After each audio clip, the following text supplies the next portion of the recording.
38,41, incredibile, a 4 centesimi dal record italiano.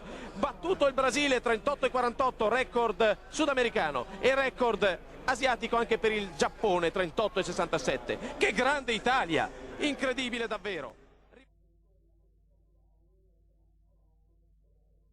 Ecco intanto per l'Italia Giovanni Poggioni che farà la prima frazione, Ezio Madonia addirittura di fronte, Angelo Cipolloni la seconda curva e il sempre presente Sandro Floris la frazione conclusiva. Sì,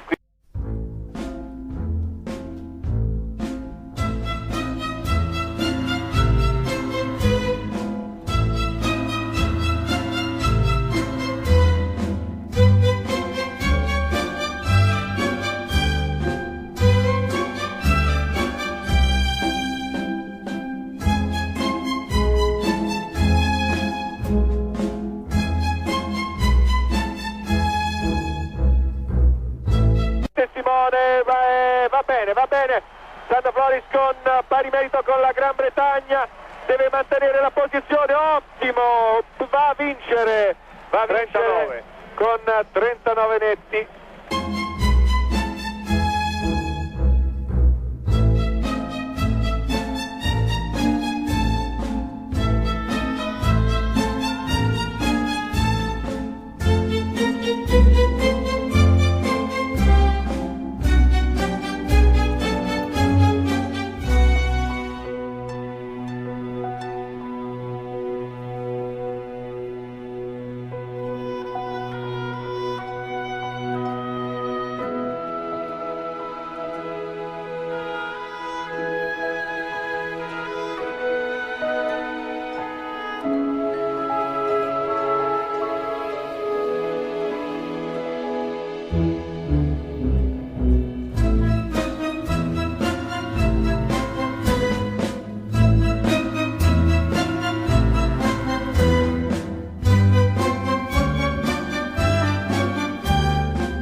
po' lungo questo cambio, ma il testimone passa.